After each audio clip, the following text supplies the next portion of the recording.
अरे अर्पित, अब तुमने ही तो बोला था कि तीनों में से कोई भी एक जगह चलेगी, तो लखनऊ क्यों नहीं? तुम्हें बनारस ही अब क्यों जाना है? देखो अर्पित, मैंने तो तुमसे पहले ही बोला था कि तीनों में से कोई भी एक जगह ले लो, पर तुमने ही कहा था कि तीनों में से कोई भी जगह चलेगी। और अब जब मैं तुम्हें लखनऊ की ब्रांच में भेज रहा हूँ तो तुम कह रहे हो तुम्हें बनारस जाना है। आखिर इतने ही समय में तुम्हारा मन कैसे चेंज हो गया? सर प्लीज, दरअसल बात कुछ और है। बनारस मेरा पहुंचना और वहां पर रहना मेरा बहुत जरूरी है। सर, मैं जानता हूं कि गलती मेरी ही है। मैंने ही आपसे कहा था कि तीनों में से कोई भी एक जगह चलेगी। पर सर प्लीज, अब मैं बनारस जाना चाहता हूँ, प्लीज सर। ठीक है, ओके, मैं कुछ करता हूँ। ठीक है, लेकिन इस बार तुम सोच लो, बनारस के बाद ये जगह चेंज नहीं होगी। अब तो तुम्हें बनारस ही जाना पड़ेगा, फिर सोच लेना। जी जी सर, मुझे चेंज करनी भी नहीं है, मुझे वहीं पर रहना है। बहुत बहुत शुक्रिया सर, आपका बहुत बहुत शुक्रिया। ओके ठीक है, जाओ फिर, मैं देखता हूँ। Thank you so much sir, thank you so much. अरे रोहन, तू यहाँ? अरे हाँ यार, वो क्या है ना कि तेरी भाभी को यहाँ ससुराल उसके छोड़ने आया था, मम्मी पापा के पास। बोल रही थी कि बहुत दिनों से मम्मी पापा से मुलाकात नहीं हुई, तो यही लेकर आया था। सोचा माँ पापा के पास थोड़ा दिन रह लेगी तो इसे भी अच्छा लगेगा। उसके ससुराल यानी अपने मम्मी पापा के घर छोड़कर जा रहा हूँ उसे, वही करने आया था। तो सोचा कि यहाँ बैंक में तू होगा, तुझसे भी मिलता चलूं। मैंने लता की खबर तो तुझे दे ही दी है। अब आगे तू क्या करने वाला है भाई? करना क्या है यार, मैंने सर को बोल दिया है मैं बनारस में ट्रांसफर ले रहा हूँ। मुझे चलकर बनारस में रहना है। मुझे लता से मिलना है, उससे बात करनी है। और इतने टाइम बाद तू उससे मिलकर कहेगा क्या? हेलो लता, मैंने 7 साल पहले बहुत बड़ी गलती की थी, मुझे माफ कर दो, मैंने तुम्हें छोड़कर किसी और से शादी कर ली थी। ये बोलेगा तू? कहेगा क्या? पता नहीं यार, कभी सोचा ही नहीं कि मिलकर उससे कहूंगा क्या। मैंने जो किया था, कितना गलत किया था मैंने उसके साथ। अपने किए की माफी मांगूंगा या तो फिर उसे देखता ही रहूंगा। इन 7 सालों में वो कितना बदली होगी, कैसी दिखती होगी। पता नहीं उसे मैं याद भी होऊंगा कि नहीं। वो वो मुझे भूल गई होगी ना। अगर मुझे भूल गई थी तो फिर उसने शादी क्यों नहीं की? इन 7 सालों में वो अभी तक किसका इंतजार कर रही है? बोल ना रोहन। बस कई ऐसे अनकहे और अनसुलझे सवाल हैं। उससे मिलकर बस एक बार सबके जवाब पाना चाहता हूँ। एक बार अपने दिल की तसल्ली के लिए अपनी अधूरी ख्वाहिश को पूरा करना चाहता हूँ। एक बार उसे देखना चाहता हूँ तसल्ली से। एक बार उसे देखना चाहता हूँ, उसकी आंखों में देखना चाहता हूँ। जो प्यार हमारे बीच बरसों पहले था, वो आज भी जिंदा है कि नहीं, बस ये जानना चाहता हूँ। मेरे जाने के बाद वो मुझ पर नाराज हुई, मुझसे गुस्सा हुई, मुझसे नफरत की, या अभी भी वो मुझसे प्यार करती है। बस ये देखना चाहता हूँ। अपनी जिंदगी में आगे क्यों नहीं बढ़ सकी, किसी और से शादी क्यों नहीं कर सकी, बस ये जानना चाहता हूँ। एक बार मिलकर उसे देखना चाहता हूँ। शायद उससे कह तो कुछ नहीं पाऊंगा, पर एक बार निगाहें भरकर उसे देख तो लूंगा। आगे की जिंदगी के लिए बस इतना ही काफी होगा मेरे लिए। हाँ, थका दिया यार तूने तो मुझे, और डरा भी दिया। सच में प्यार इतना अजीब होता है, मुझे तो समझ ही नहीं आता। खैर, अब क्या ही कर सकता हूँ। पहले तो मैंने सोचा था कि मैं तुझे लता के बारे में कुछ नहीं बताऊंगा, क्योंकि यार तेरी जिंदगी में तो कुछ नहीं बदला है ना। तेरी बीवी है, माँ है, अच्छा खासा परिवार है तेरा। और उस परिवार में लता की जगह आज भी कहीं नहीं है। और लता अपनी जिंदगी में बहुत खुश है। मैंने उसे देखा है, पहले की तरह ही चहकती खिलखिलाती सी लड़की है अभी वो। और शायद अपनी जिंदगी के गमों को भूल भी चुकी है। मैंने यही सोचा था उसे देखने के बाद कि उसके बारे में तुझे नहीं बताऊंगा। लेकिन जब भी तेरी बातें सुनता हूं ना, तो इतना दर्द महसूस होता है कि मन करता है कि एक बार तो तुम दोनों को मिलना ही चाहिए। शायद तुम्हारे बीच के गिले शिकवे दूर हो सके और तुम भी थोड़ा राहत पा सको, और लता भी अगर अपना गम छिपाकर जी रही हो तो वो गम भुला सके। इसलिए यार समझ नहीं आया कि सही किया या गलत, पर लता के बारे में मैंने तुझे बता दिया, क्योंकि जब भी तेरी बातें सुनता हूं ना, तो यकीन हो जाता है कि प्यार सच में आज भी इस दुनिया में है, और तुम जैसे लोगों के बीच ही पाया जाता है। यार, इस मतलबी दुनिया में कोई किसी को इतना चाहे ये बहुत ही मुश्किल से होता है। खैर दोस्त, तेरी मर्जी, तू जो भी अपनी जिंदगी में करना चाहे। भाई बस ख्याल रखना कि इस बार पहले की तरह लता को कोई दुख मत देना। हम्म। ये काम तुमने अच्छा किया, अपना बैग पैक करके लिया। और मैं भी अपना बैग पैक कर रही हूँ। हम दोनों यहाँ से चल रहे हैं। हमें नहीं रहना इस बुढ़िया खुरसत के साथ, जो तरह तरह के नियम और कानून लगाती रहती है रोज रोज। मुझे नहीं रहना इनके साथ। अरे अर्पित बेटा, ये क्या है? तू अपना सामान पैक कर रहा है, तो अपनी बूढ़ी माँ को अकेला छोड़कर जा रहा है। अर्पित, ऐसा कैसे कर सकता है तू? अरे एक औरत के लिए तो अपनी माँ को छोड़ रहा है। अरे कल को इसी औरत के साथ तो शादी करने के लिए तैयार नहीं था, और आज आज तो इसके लिए अपनी माँ को छोड़ रहा है।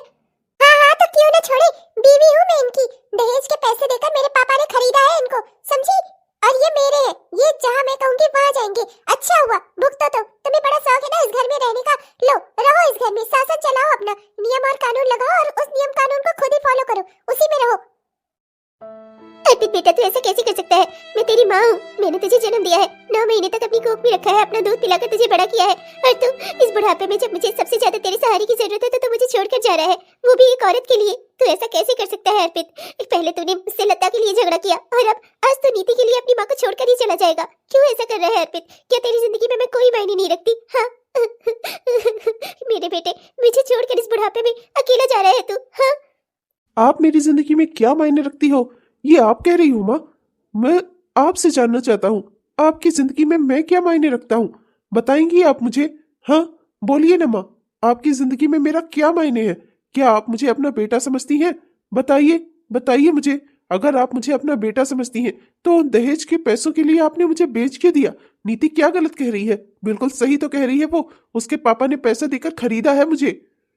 अरे तो ये क्या बोल रहे हैं? दुनिया के हर माँ बाप जब से अपने बच्चे को पैदा करते हैं तब से उसकी शादी के बारे में सोचते हैं। मैंने भी तेरे अच्छे के लिए ही सोचा। क्या गलत सोचा मैंने? अगर मैंने सोचा कि 2-4 पैसे दहेज में लेकर कोई अच्छी लड़की घर में आ जाएगी, क्या गलत सोचा मैंने? अरे उन रुपए पैसे को क्या मैं अपनी छाती पर लाद कर लेकर जाऊंगी? अरे सब तेरे लिए ही चाहती थी कि तू जिंदगी भर खूब ऐसे आराम से रहे, खुश रहे अपनी जिंदगी में। क्या गलत सोचा मैंने? माँ हूँ तेरी, अगर अपने बच्चे का भला सोचती हो तो क्या मैं बुरी हूँ?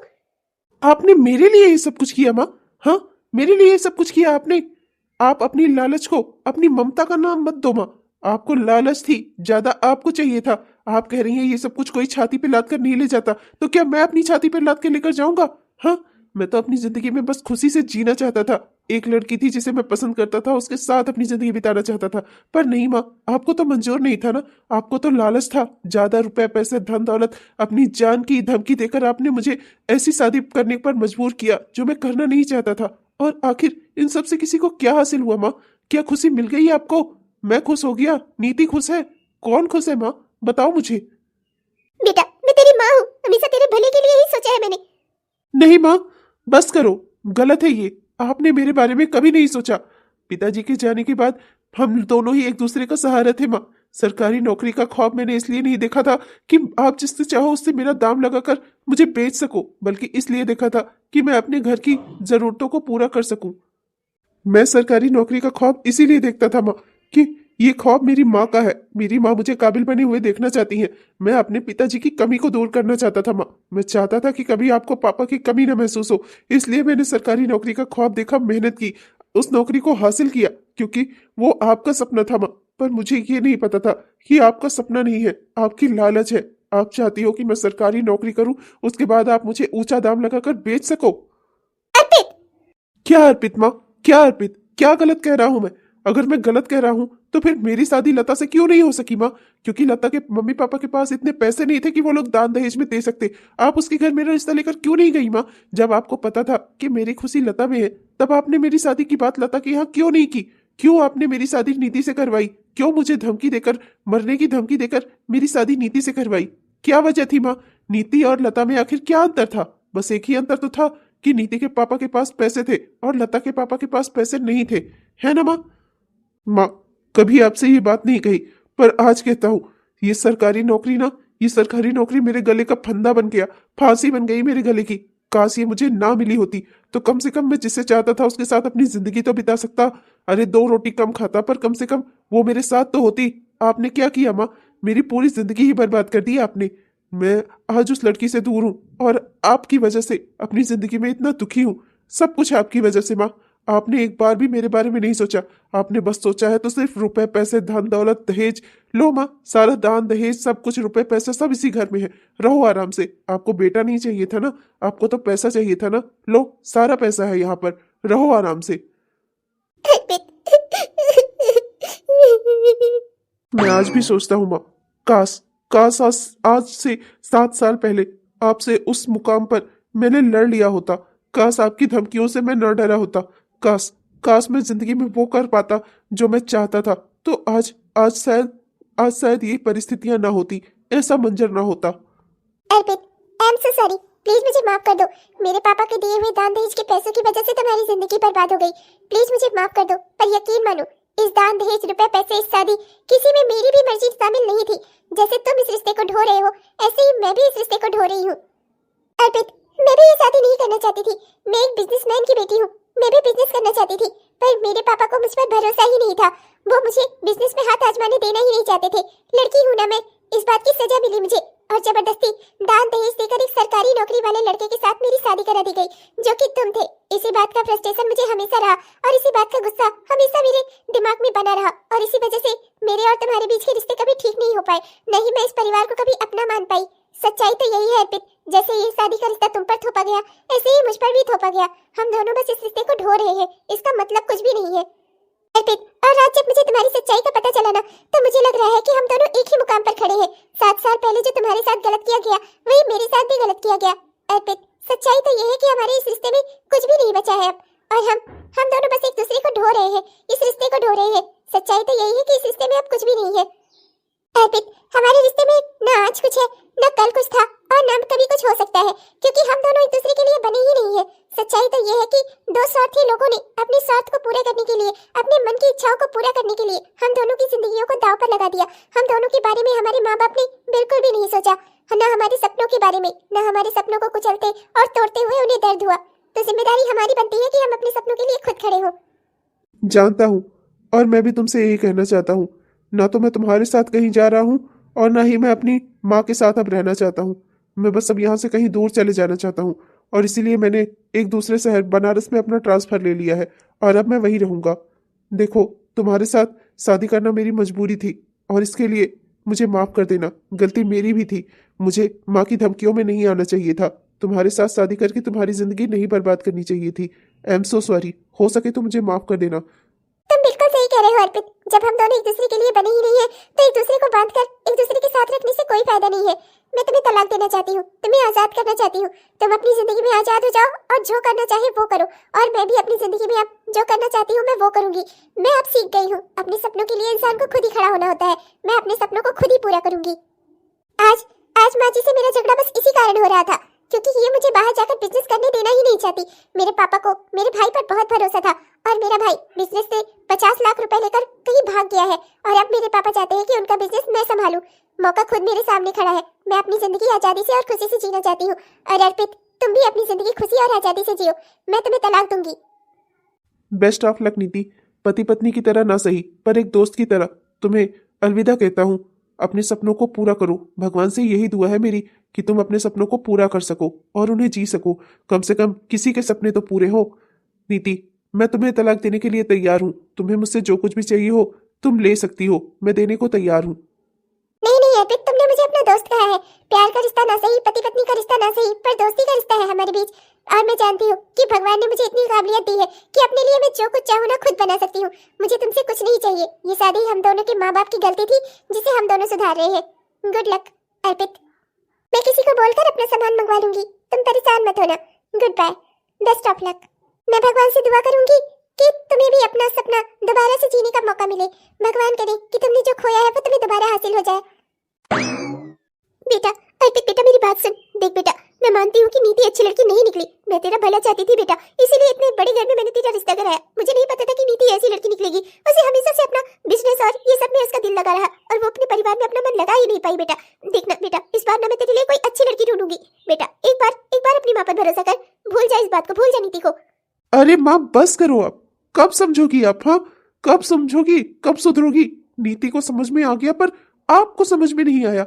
माँ इस बार कितना दाम लगाओगी आप मेरा? हाँ, इस बार पिछली बार से ज्यादा मिलेगा या और कम?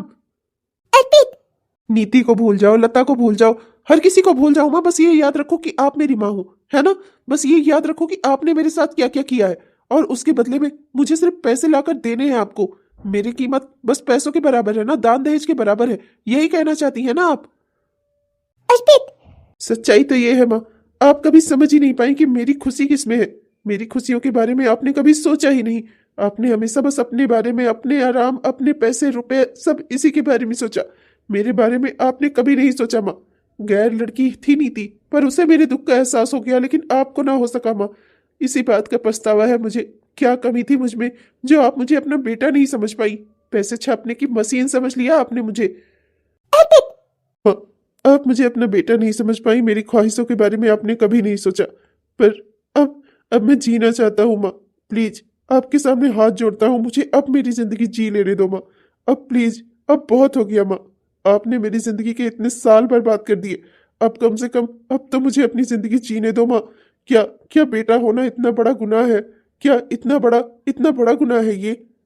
और अगर अभी भी आप मुझे नहीं समझ पा रही हो ना माँ, और आप नहीं चाहती कि मैं आपकी इच्छा के विरुद्ध कोई काम करूँ ना माँ, तो ठीक है, फिर आप मुझे ही मार दो, क्योंकि आपको तो मरते हुए मैं देख नहीं सकता, पर आप तो मुझे मरते हुए देख सकती हो। जीने तो आप मुझे दे नहीं रही हो, कम से कम मौत ही दे दो मुझे। अर्पित, ये क्या कह रहा है तू? मैं तेरी माँ हूँ। वही तो माँ, वही तो। आप मेरी माँ हो, पर अपने बेटे की खुशियों का, उसके गम का आपको जरा सा भी ख्याल नहीं है। माँ प्लीज, मैं आपके सामने हाथ जोड़ता हूँ। इस वक्त मेरा बनारस जाना बहुत जरूरी है। मेरा दिमाग प्रेशर कुकर की तरह उबल रहा है माँ। प्लीज माँ, मुझे इस समय यहाँ से जाने दो। ठीक है मेरे बेटे, अगर तू मुझे अभी नहीं समझ पा रहा है और तेरे दिमाग पर अभी प्रेशर बना हुआ है तो ठीक है, तू चला जा यहाँ से।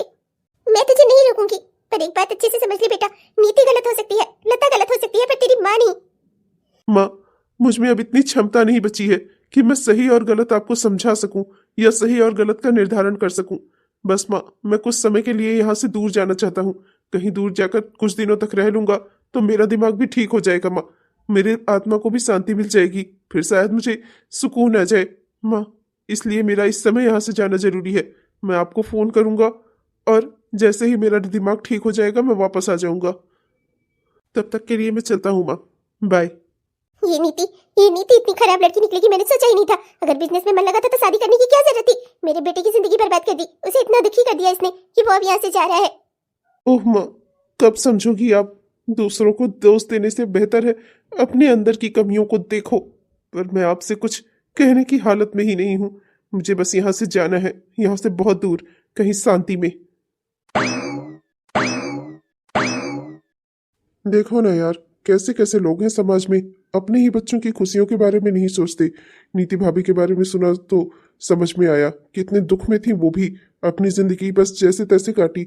लोग अपने ही बच्चों की जिंदगी के इतने कीमती सालों को इस तरह से खराब कर देते हैं। 7 साल तेरी तरह उन्होंने भी इस रिश्ते को सिर्फ झेला ही था। अफसोस होता है नीति के लिए, वाकई में वो बहुत अच्छी औरत थी। हाँ यार, उसे सिर्फ लड़की होने की सजा दी उसके पापा ने अपनी ही बेटी पर भरोसा नहीं किया। वो चाहते थे कि उनका बिजनेस उनका बेटा संभाले, जो कि 50 लाख रुपए लेकर कहीं फरार हो गया है और अभी तक वो मिला भी नहीं है। नीति उनका भरोसा बन सकती थी, उनके बिजनेस को संभाल सकती थी, सारी काबिलियत थी उसमें, पर उसके पापा ने उसे मौका ही नहीं दिया। जैसे कि मेरी माँ ने मुझे मेरी जिंदगी कैसे जीनी है ये हमेशा बताया। उन्होंने मुझे कभी मौका नहीं दिया कि मैं अपने हिसाब से अपनी ही जिंदगी जी सकूं। मेरी जिंदगी के 7 साल मेरी माँ ने यूं ही बर्बाद कर दिए, और वो अभी भी समझने को तैयार नहीं है। पहले उन्होंने लता की गलती दी, अब वो नीति की गलती दे रही हैं। अपनी गलती उन्हें कभी दिखाई नहीं देती। मैं कर ही कह सकता हूँ, बस इसी सब को छोड़कर यहाँ चला आया हूँ। बनारस में ट्रांसफर ले लिया और अब कुछ समय तक यहीं रहना चाहता हूँ। अब ये सब कुछ छोड़, तू कह रहा था कि तू लता से मिला था, कहाँ है लता और कैसी है वो?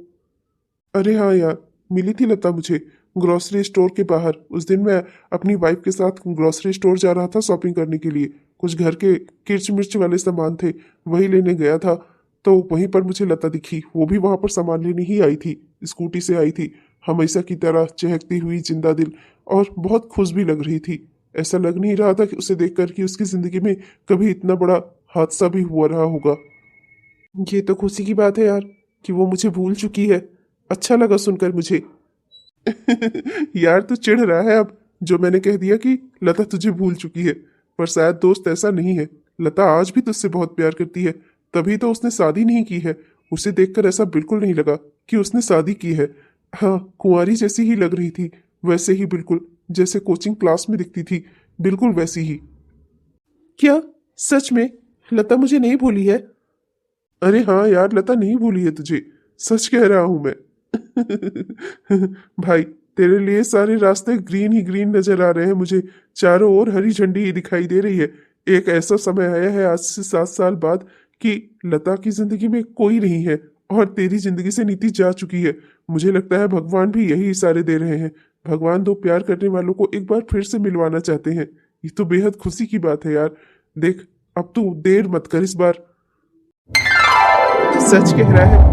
लता मुझसे बहुत प्यार करती थी। मैंने उसे धोखा दिया था, पर वो मुझे आज तक नहीं भूली, इसीलिए तो उसने शादी नहीं की। तो सच कह रहा है। भगवान हम दोनों को फिर से मिलाना चाहते हैं। इस बार मैं देर नहीं करूंगा। इस बार मैं लता का हाथ थाम कर रहूंगा, और इस बार जब हम दोनों एक दूसरे से मिलेंगे ना, तो हमें कोई अलग नहीं कर पाएगा। लता सिर्फ मेरी है और मैं सिर्फ उसका। इस बार मैं लता को खुद से दूर नहीं जाने दूंगा। इस बार मैं लता को हमेशा हमेशा के लिए अपने पास रख लूंगा। सच कह रहा हूं, इस बार मैं और लता अब मिलकर दोबारा जुदा नहीं होंगे। तू तू मुझे बता, वो कहाँ काम करती है? मुझे उससे मिलना है। मैं उसे मिलकर एक बार देखना चाहता हूँ। उसे सब सच सच बताना चाहता हूँ। 7 साल पहले मेरी क्या मजबूरी थी उसे समझाना चाहता हूँ। यूं ही बिना कुछ कहे ही मैंने उसे छोड़ दिया था, और तब पर भी वो मुझसे इतना प्यार करती थी कि उसने आज तक शादी नहीं की मेरे लिए। मेरा उससे मिलना बहुत जरूरी है। मैं तो सारी उम्मीदें ही खो चुका था दोस्त, लेकिन तूने मेरी इस उजड़ी हुई जिंदगी में दोबारा उम्मीदें भरी है। तेरा बहुत बहुत शुक्रिया। अब बस जल्दी से तू मुझे उसका एड्रेस दे दे और बता दे कि वो कहाँ पर काम करती है। मैं कल के कल उससे मिलूंगा। हाँ हाँ, अब इस बार तुम दोनों मिलना ना, तो अलग मत होना एक दूसरे से। इस बार तो तुम दोनों शादी कर ही लेना। कब से तुम दोनों की शादी में डांस करने के लिए बेकरार हुआ पड़ा हूं मैं। 7 साल हो गए मुझे इंतजार करते करते। अब इस बार तो तुम लोग शादी कर ही डालो। उसके घर का एड्रेस तो नहीं है मेरे पास, पर वो जहाँ काम करती है वहां का एड्रेस है मेरे पास। यहाँ के विद्युत विभाग में सुपरवाइजर का काम करती है वो। वहीं तुम्हें मिल जाएगी वो। क्या मतलब कि सरकारी नौकरी, उसका सपना पूरा हो गया। ये तो बेहद खुशी की बात है। लता से मिलकर मैं इस बात की ट्रीट उससे जरूर लूंगा। क्योंकि जब मेरी नौकरी लगी थी तब मैंने उसे ट्रीट दी थी, और उसने कहा था कि उसकी ट्रीट उधार रही मुझ पर। अब तो मेरी ट्रीट भी खाने की बारी आ गई है। एक बार उससे मिलना चाहता हूँ। उससे मिलकर सारी बातें बताना चाहता हूँ। 7 साल पहले मैंने जो किया, क्यों किया, मेरी क्या मजबूरी थी। शायद शायद वो मुझे समझ पाए, शायद मुझे माफ कर दे। हाँ यार, बिल्कुल माफ करेगी। बिल्कुल माफ करेगी वो तुझे। अगर वो तुझसे इतना प्यार करती है कि तेरे लिए उसने आज तक शादी नहीं की, तो वो जरूर तुझे माफ कर देगी। मेरा मन कहता है ये। अब तो बस दिल कर रहा है कि जल्दी से सूरज डूब जाए और कल का दिन निकल आए, मैं लता से मिलूं और लता मुझसे। उसके लिए ही तो मैं इतना दूर से चलकर बनारस आया हूँ। सिर्फ तुम्हारे लिए लता, मैंने यहाँ का ट्रांसफर लिया है। लता, अब इस बार मुझे मिलना ना। मैं तुम्हें कहीं दूर नहीं जाने दूंगा अपने से। वाह, ये जीत गई मैं। वाह। पंखुड़ी बेटा, टीवी बंद करो। स्कूल चलना है ना, लेट हो रहा है। आकर खेल लेना, और वो भी तब जब तुम अपना होमवर्क पूरा कर लोगी। चलो टीवी ऑफ करो, चलो जल्दी, चलो लेट हो रहा है बेटा। ओके मम्मा। ओहो, इतनी सुबह सुबह कौन आ गया? दूध वाला तो दूध देकर जा चुका है, अब कौन आया? मम्मा, खिड़की से देख लो कौन आया है, तब दरवाजा खोलना। बिना देखे दरवाजा नहीं खोलना चाहिए।